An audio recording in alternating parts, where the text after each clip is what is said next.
Welcome to the Female Church Leaders Podcast, a weekly resource for women who love God, love the church, and are called to lead. I'm your host, Kadi Cole, church leader, author, and executive coach. After more than 30 years in full-time ministry, often as the only woman at the table, I understand how meaningful yet challenging your calling can be. That's why I created this podcast, to remind you that you're not leading alone. Each week, I'll share practical tools, biblical insights, and honest encouragement for the real challenges female leaders face in ministry, so you can grow your skills, strengthen your faith, and lead with more confidence and joy without burning out or striving to prove yourself. We drop a new episode every Monday because Sunday is coming and you are going to be ready for it. I've led in two very different ministry cultures, especially when it came to evaluating our ministry programs and events. In one culture, everything got picked apart. Every service, every event, every decision got run through a fine-tooth comb. What went wrong? What could have been better? What are we missing? Over time, I watched my team and even myself begin to grow quiet. People stopped volunteering for new things. Nobody wanted to raise their hand or give a new idea because if it didn't work perfectly, they knew it was coming around back to them in a debrief meeting. We had actually built a culture of fear, and it cost us our willingness to try anything new. Now, in the other culture, it was totally the opposite. Everything got celebrated. Every event was amazing. Every program was a win. Even the ones we all kind of knew hadn't gone very well. Maybe a series that fell flat or an outreach where no one actually showed up. A program that had clearly run its course. Well, we praised it anyway, because we didn't want to discourage anyone. And to be honest, we probably didn't want to discourage ourselves. It felt kind in the moment, but looking back, it really wasn't. Because we could never admit when something needed to change, and especially when it needed to end. We couldn't say a ministry wasn't effective anymore, or a program wasn't working, or that we'd overcommitted our team. So we just kept adding and adding and adding until we were exhausted and overextended, running a dozen good things instead of a few great ones. Two extremes, two very different cultures, but they were both missing the same critical leadership ingredient, a culture of healthy and honest evaluation. Now, when I talk about evaluation, I'm not talking about personal feedback or a performance review. That is a totally different topic, also very important. But I'm talking about evaluating the ministry, the event, the program, the thing you built, not the person who built it. Most of us were never actually taught that those are two different things, and that is exactly why evaluation often feels so loaded and so personal. This can really be tricky in ministry, especially when you're working with volunteer teams. They are not clocking in for a paycheck. They're giving their Sunday mornings, their vacation days, their evenings after work out of love for Jesus and love for the people. So the moment evaluation feels even slightly personal or negative, it doesn't just sting. It could accidentally convince a faithful volunteer that they're not wanted or needed or that their ideas aren't working, which is exactly why so many of us skip it. So if you led anything this summer, a camp, a VBS, a teaching series, a big outreach event, you're sitting in the perfect moment right now to build this practice. Most of us treat evaluation like an afterthought if we think about it at all. We plan, we prepare, we execute, then we move straight into the next thing without asking what we learned. Evaluation isn't a bonus step. It's the actual final stage of planning. Skipping it means you're walking into next year's ministry with this year's blind spots still fully intact. But before we get to how this works with your team, first, I want us to take a minute and take a look at ourselves. Think back to your own history with feedback. Maybe in your family growing up, maybe your first leadership role. Have you had a boss that things didn't go too well around this topic? Did it tend toward criticism where anything never quite felt right or good enough? Or did it lean the other way where you could do no wrong and everything was celebrated every single time? Or maybe you were blessed with a balance of both. Do you find yourself now repeating that same pattern? Or are you compensating for some reason? Are you overdoing the other side because you don't want people to feel the way you felt? So however you got here, if you internally flinch when someone offers you feedback or they talk about having an evaluation, it's hard to build a safe space for your team and honest evaluation if you personally don't feel safe doing it or leading it. So our own relationship to evaluation and feedback is often the first place to start looking at this topic. Now, when you take a look and you realize that you lean a little towards everything is awesome, it's easy to accidentally protect morale more than recognize what isn't working. So if your natural reaction is the opposite, boy, now that I see this, we really have a lot of work to do. It's easy to focus on the gap before you ever celebrate the win. Now, neither instinct is wrong on its own, but whichever one is yours, it is the side your team is probably getting plenty of from you. Now, the goal isn't to double down on what already comes naturally, although that is more fun. But our goal as leaders is to grow ourselves. It's to deliberately build the side that is underdeveloped. And we all have that part. Because healthy ministry culture actually needs both. We need celebration and evaluation.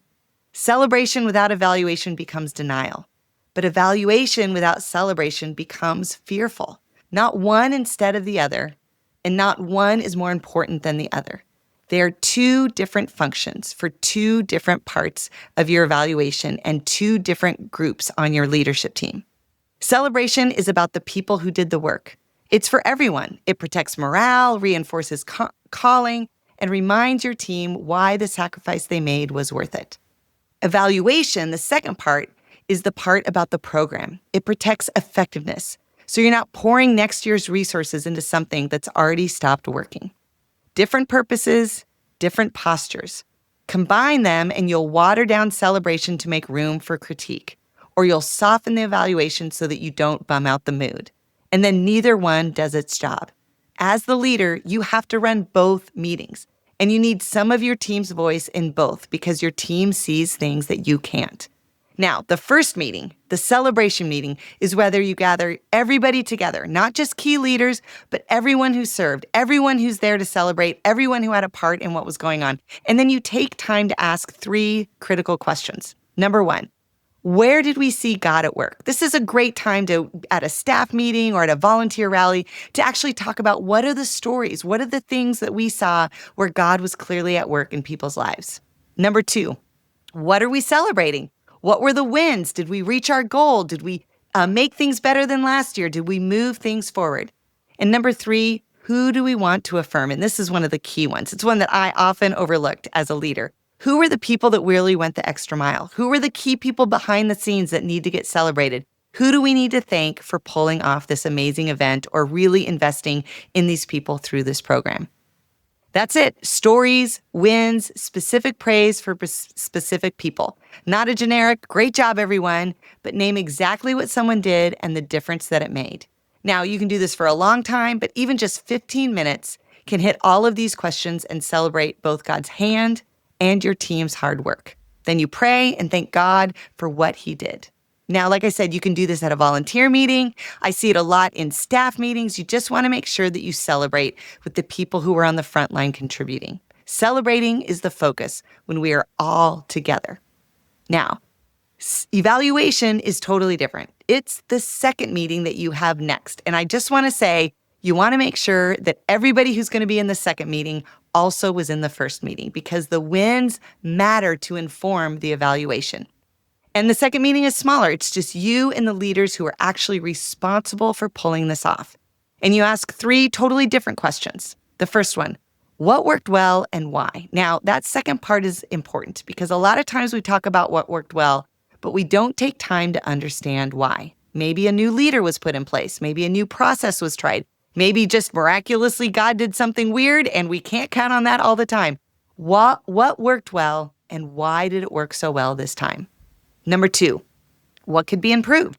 Nothing is ever perfect this side of heaven, so what are the things that could get better? And is it worth it? Because sometimes we can improve something and take it from a 96 to a 98, but the effort would just not be worth it. So what could be improved? And then the third one, what would we do differently next time? What are the things that we want to keep? What are the things that we want to change? What do we want to do when we think about doing this again? Keep the whole conversation about the event, not the individual people, not the person responsible. You want to talk about the actuals, not the personal. Keep it curious, not defensive, and give everyone a heads up when they come to the meeting so they can be prepared. We want everyone to walk in having already thought through the evaluation from their perspective, not reacting on the spot. This helps the conversation stay constructive instead of turning into everyone airing their frustrations or only bringing more positive things that don't help us get any better. So 2 different meetings, 2 different sets of questions, but both are necessary and neither one is actually optional for healthy evaluation culture. And you specifically don't skip anything. You are the leader. You need to take time to celebrate personally, and you need to take time to celebrate your people. And you also need time to be there for the evaluation and lead the conversation to keep the culture and the guardrails for your people on track. Now, here's how to make the biggest changes in your culture around feedback. I kind of mentioned it earlier, but do not wait until something goes wrong to introduce the practice of leadership evaluation. You have to build this now into your culture before even things get kicked off in the fall. When you're casting vision for things, when you're planning the new series, when your new small group semester kicks off, when you're getting your programming going, that's the time right now to tell your team up front that we'll be celebrating and evaluating this together when it's all over. Tell them out loud before anyone has served a single Sunday. When people know evaluation is coming and they know it's not personal but strategic, it stops being a surprise and it simply becomes just how you grow in ministry together, which is the real goal. So here's your action step for this week. Before the fall schedule fills up, put your evaluation meetings on your calendar now for every major event, series, or program you're planning. Not after it happens, but now, while your calendar is still open and you have the headspace to protect it. That time gives you and your team the heads up they need that this evaluation is coming and they can begin working on it even before they take any action on the actual project. Proverbs is filled with such great wisdom, and verse 27:17 says, "As iron sharpens iron, so one person sharpens another." I used to grow up thinking this was only reserved for men's ministry retreat, but now I know that we all need to sharpen each other, particularly leaders. Sharpening isn't comfortable. It involves friction, contact, pressure, but it is not damaging. It is the process that makes something more useful, more effective, more ready for what it's built for. That's what healthy evaluation actually is intended to do. Not an attack on who your team is or on you as a leader. Evaluations are simply a little friction in the right spirit, which makes ministry sharper and better the next time around. If this is hitting close to home, or you're realizing that maybe you've never actually been trained on the harder skills of leadership like running an honest evaluation meeting, I want to point you to a new resource we just released. It's called the Competency Gap Quiz. It takes about 2 minutes to complete, and it's built to help you as a female church leader find the one leadership competency that might be holding you back and gives you some real next steps to move it forward. You'll find the link in the show notes. You're not being unspiritual by evaluating what you're working on. It's actually the key component to stewarding it well. So celebrate loudly and evaluate honestly. You and your ministry will be better for it. We see the ministries you're building, even the unglamorous parts, like a debrief meeting or a courageous conversation you've been avoiding. But I promise, taking these kinds of steps in the right direction matters more than you know. Keep growing and know that we are here to cheer you on. I'm so glad we got to spend this time together on the Female Church Leaders Podcast. I hope you're walking away encouraged, equipped, and reminded that your calling truly matters. To keep growing, join us for our next Closing the Leadership Gap cohort at closingtheleadershipgap.com. It's a guided coaching experience, including live Q&A with me, designed to accelerate your leadership journey. If this podcast has been helpful to you, would you please take a moment to follow, rate, and share it? Your engagement helps the algorithms suggest our resources to female church leaders we haven't had a chance to meet yet.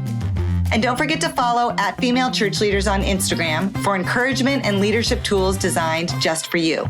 You can also follow my personal feed at Kadi Cole, spelled Kadicole. Keep leading faithfully, keep growing your leadership gifts, and I'll see you next Monday because Sunday is coming and you are going to be ready for it.